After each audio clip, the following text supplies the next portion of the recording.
ফেসবুকে বন্ধুত্বই কাল হলো। ভয়ঙ্কর প্রতারণার কালো ফাঁদ পেতে আইফোনের প্রলোভন দেখিয়ে যুবতীকে ধর্ষণ, কন্টেন্ট ক্রিয়েটারের মুখোশ উন্মোচিত। অভিযুক্ত গ্রেফতার, সামাজিক অবক্ষয়ের প্রশ্নের মুখে মানবতা এবং নারীর নিরাপত্তা।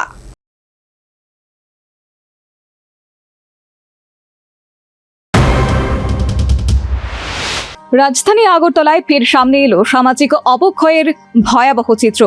ধলাই জেলার এক যুবতীকে আইফোন উপহার দেওয়ার প্রলোভন দেখিয়ে ডেকে এনে ধর্ষণের অভিযোগ উঠল এক বিবাহিত কন্টেন্ট ক্রিয়েটারের বিরুদ্ধে। অভিযোগ, ফেসবুকের পরিচয়কে কাজে লাগিয়ে মোবাইল ফোন ব্যবসায়ী আদিত্য দাস ধীরে ধীরে যুবতীর সঙ্গে সম্পর্ক গড়ে তোলে।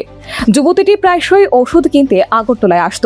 সে ধারায় শনিবার সকালে বাধারঘাট রেল স্টেশনে যুবতী পৌঁছতেই অভিযুক্ত আদিত্য দাস তাকে বাইকে তুলে একটি হোটেলে নিয়ে যায়। সেখানে যুবতীর উপর শারীরিক নির্যাতন চালানোর পাশাপাশি ধর্ষণ করা হয় বলে অভিযোগ। বাধা দিলে আদিত্য দাস মারধরও করে বলে খবর। আমতলী থানার ওসি পরিতোষ দাস এই ঘটনার বিস্তারিত তথ্য তুলে ধরেন। এক্ষেত্রে একটি ধর্ষণ মামলা গ্রহণ করা হয়েছে বলে সাংবাদিকদের জানান। সে গতকালকে রেল স্টেশনে আসে।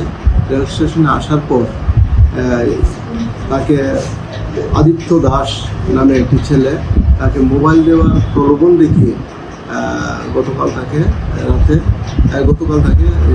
বলাৎকার করে, একটা হোটেলে নিয়ে তাকে বলাৎকার করে। অ্যাকচুয়ালি ঘটনার বিবরণ এরকম ছিল যে আদিত্য দাসের সঙ্গে এই মেয়েটির গত 3 মাস আগে তার ফেসবুকে পরিচয় হওয়ার পর তাদের ফেসবুক এবং হোয়াটসঅ্যাপ কমিউনিকেশন তাদের কন্টিনিউ চলতে থাকে। তখন ছেলেটা তাকে একটা প্রলোভন দেখিয়েছে যে একটা মোবাইল দেবে, তাকে আইফোন দেবে, এই বলে তাকে আগরতলায় নিয়ে আসে এবং আগরতলা রেল স্টেশন থেকে তাকে বাইকে করে নিয়ে গিয়ে একটা অজানা জায়গায় একটা হোটেলের মধ্যে তাকে র্যাপ করে। এবং এই বিষয়ে আমাদের কাছে একটা oral recorded complain OC West Agartala women PS থেকে আমরা পাই এবং এই ভিত্তিতে আমরা কেস রেজিস্টার করি, যার number 43/2024 under section 64 clause 1 351 clause 2 of BNS দ্বারা আমরা একটা মামলা।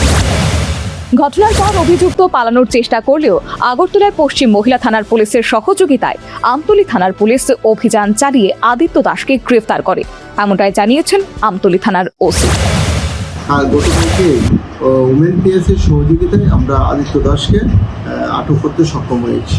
স্যার, আদিত্য দাসের অরিজিনাল বাড়ি কোথায়? বাড়ি এখানে কি করে? আদিত্য দাস সে হল ফোনবাজার মোবাইল দোকানের মালিক। তার সিদ্ধি আশ্রমে একটা দোকান আছে, লক্ষ্মীনারায়ণ বাড়ি এখানে একটা মোবাইলের দোকান আছে। আসল বাড়ি হলো তার কমলপুর পিএস আন্ডারে চুলুবাড়িতে তার আসল বাড়ি। আর এখানে গাঙ্গাল রোডে মাস্টারপাড়াতে সে থাকে এবং সে বিবাহিত। স্যার, এই ঘটনাটা কোন জায়গায় হয়েছে?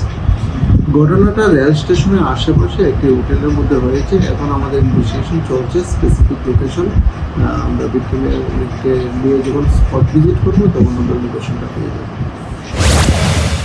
এই ঘটনা শুধু একটি অপরাধ নয়, সমাজের নৈতিক অবক্ষয়ের নির্মম প্রতিচ্ছবি।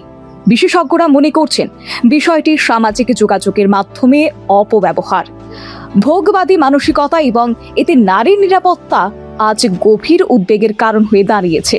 Bureau report, news vanguard.